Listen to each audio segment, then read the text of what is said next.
Barbara Hutton, the Woolworth heiress and one of the wealthiest women in the world, harbored a single, poignant dream: to find a true Prince Charming who would love her for herself, not her staggering fortune. However, as she navigated the glittering world of high society, she discovered her status made her a target rather than a cherished individual. Instead of genuine love, she became entangled with a string of fortune hunters, men who feigned affection only to drain her wealth and leave her in a wake of scandal. Each failed romance left her more disillusioned, pushing her deeper into the clutches of depression and addiction. Alcohol and pills became her solace from a loneliness that no amount of money could cure. Yet the betrayals, public humiliations, and emotional devastation were merely the beginning. 7 marriages culminated in 7 shattered illusions. By the end, Barbara was little more than a phantom draped in designer rags, clinging to a final light: her son, Lance. Then came the tragedy that did not just break her, but consumed her entirely. Barbara Hutton was born in 1912 into a world of unimaginable privilege, the heiress to the Woolworth dynasty, seemingly destined for a life of opulence. But behind the gilded doors of her family's mansions, this luxury came at a brutal cost. Her father, Franklin Hutton, was a Wall Street titan with a Midas touch in business and a monstrous nature in private. A relentless philanderer and a violent drunk, he treated his wife with cold contempt, turning their home into a battleground. Barbara, their only child, was left to navigate the emotional wreckage. Then came the day that shattered her world forever. At just 4 years old, Barbara crept into her mother's bedroom, expecting a gentle awakening, only to discover Edna Woolworth Hutton lifeless in her bed. The official cause of death was a sudden illness, but whispers alleged it was suicide by poison, a desperate escape from Franklin's cruelty. Whatever the truth, Barbara's mother was gone, and with her, the last flicker of warmth in the child's life. What followed was a childhood of exile. Franklin, indifferent to his daughter's grief, cast her aside like an inconvenient heirloom, shuttling her between detached relatives and elite boarding schools. She had palaces but no home, servants but no love, a fortune but no family. By adolescence, Barbara had learned the cruelest lesson of all. Her name could open any door, but it could not keep the loneliness at bay. This was only the beginning of her downfall. By 15, Barbara Hutton was already living like a seasoned socialite, ensconced in her own Manhattan apartment. Her every whim was funded by the staggering $26.1 million inheritance, a sum equivalent to over $400 million today, left to her by her grandmother. While most teenagers fretted about school dances and curfews, Barbara navigated a gilded minefield of gold diggers and social climbers, all drawn not to her wit or warmth, but to the immense weight of her fortune. Despite her wealth, she remained a young woman who craved a sense of belonging. In the roaring high society of the 1920s, belonging meant excess. Her 18th birthday was not just a party, it was a spectacle. While breadlines snaked through Depression-era America, Barbara spent $60,000, nearly $1 million in modern currency, on a single night of champagne, caviar, and performances by legends like Maurice Chevalier. The press savaged her, sneering at the poor little rich girl and painting her as a heedless heiress dancing on the graves of the starving. In response, she fled to Europe and doubled down on her extravagance.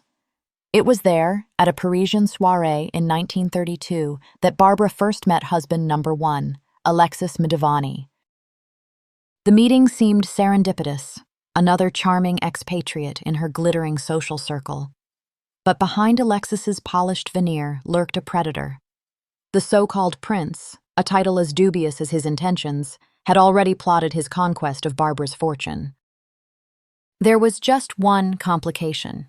His current wife was Barbara's friend, Louise Van Allen. What ensued was not a romance, but a meticulously staged con. Alexis and his sister, Russi, operated like a well-rehearsed theatrical troupe, with Russi directing from the wings. Their scheme required 2 acts. First, manufacture an inescapable scandal. Second, leverage Barbara's fragile public image to force a marriage. The trap was sprung during a Mediterranean holiday in San Sebastian. While Alexis lured the vulnerable heiress to a secluded villa, Russi ensured an accidental discovery by an audience of horrified onlookers, including Louise and society reporters. The staged scene of Barbara in flagrante delicto with a married man became front-page fodder across Europe. Fleeing to Paris offered no refuge.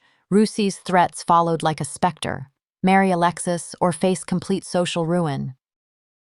The wedding in July 1933 at St. Trinity Church was less a celebration than a corporate merger. A 20-year-old Barbara, swathed in Valentino lace, gained a tarnished title. Alexis, smirking through his vows, secured unlimited access to her fortune. Their first private moment as husband and wife revealed the grim truth. "In my country," Alexis hissed, "a wife's wealth becomes her husband's property." The words landed like a prison sentence, because for Barbara, that is precisely what it was.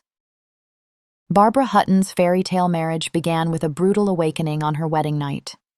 As the newlyweds retired to their suite, Prince Alexis Mandavani coldly informed his bride that she was too fat, an opening salvo in what would become years of psychological warfare. Though photographs from the era show a slender, elegant woman, Barbara internalized this vicious critique, developing an anorexia so severe she would eventually waste away to a mere 90 pounds. The abuse intensified when she turned 21 and gained full control of her inheritance. Alexis immediately helped himself to a $1 million dowry and began squandering her fortune on polo ponies, custom suits, and lavish gifts for his mistresses, all while Barbara starved herself to meet his impossible standards. By 1935, even the tolerant heiress had reached her limit. The divorce left Alexis fabulously wealthy, but freed Barbara from her gilded cage, only to plunge her into an even darker nightmare with husband number 2, Danish Count Kurt von Haugwitz Reventlow. Where Alexis had been calculating, Reventlow was openly violent, beating Barbara so severely that she was repeatedly hospitalized. His psychological manipulation proved even more damaging. In 1938, he convinced her to renounce her American citizenship, sparking national outrage. Protesters burned her effigy outside Woolworth stores, while columnist Walter Winchell branded her the spoiled brat of capitalism in his widely syndicated takedown. Amid this turmoil came one bright spot: the birth of her son, Lance, in 1936. However, the pregnancy, complicated by years of eating disorders, left Barbara unable to have more children. When her marriage to Reventlow inevitably collapsed, the vicious custody battle that followed ended only when Barbara's legal team finally prevailed. As she entered her 30s, a devastating pattern had emerged. Each marriage began with hope, descended into abuse, and ended with Barbara paying millions to regain her freedom. Yet despite these traumatic experiences, the world's wealthiest woman remained tragically optimistic that the next prince, the next title, the next marriage might finally deliver the fairy tale ending she so desperately craved. Barbara's romantic escapades took a glamorous turn when she became entangled with the eccentric billionaire Howard Hughes. Their passionate but short-lived affair unfolded in luxurious secrecy at London's Savoy Hotel. She would later describe Hughes with paradoxical admiration. He doesn't bombard you with ideas, doesn't pry, never argues. The charming thing about Howard is that he isn't charming. Yet their physical relationship proved disappointing. Hughes, ever the perfectionist, grew frustrated when he couldn't control Barbara's pleasure as precisely as his aircraft designs, abandoning their liaison the moment she failed to perform to his exacting standards. This disappointment soon faded when fate delivered a far more dashing suitor during an Atlantic crossing. The debonair Cary Grant, her third husband, whose genuine affection offered Barbara her first taste of reciprocal love. Unlike his predecessors, Grant treated her with unwavering respect and formed a tender bond with young Lance. For once, Barbara found herself with a man who wanted neither her fortune nor her social connections, but simply her. Yet this fairy tale romance carried the seeds of its own destruction. Grant's devotion to his acting career baffled Barbara. Why would her prince choose work when her millions could provide endless leisure as she jetted between palaces and parties? His continued film commitments left her feeling abandoned. The growing rift drove Barbara to an act of betrayal so profound it would shatter their marriage, proving that even Cary Grant's legendary charm couldn't compete with the restless demons that haunted history's richest woman. In 1943, Barbara's restless heart led her to make a play for fashion designer Oleg Cassini, despite his marriage to Hollywood starlet Jean Tierney.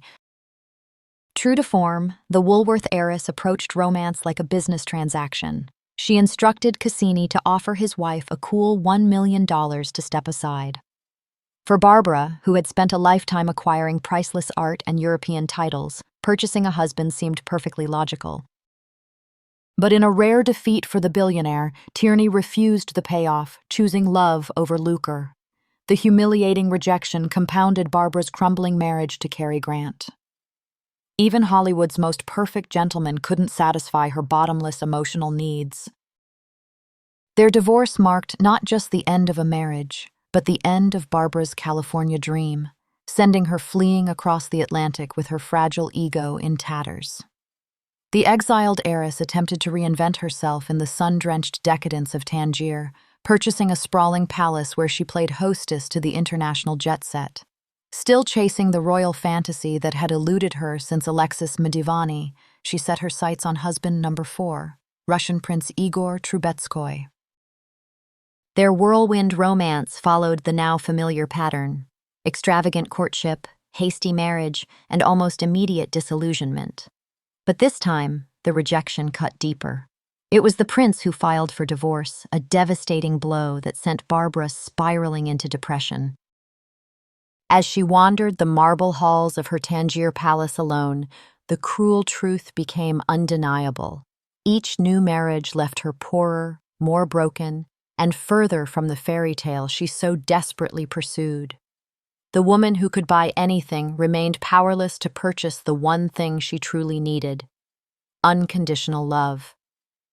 If Barbara's previous husbands had been disappointments, her 5th marriage plunged her into outright farce.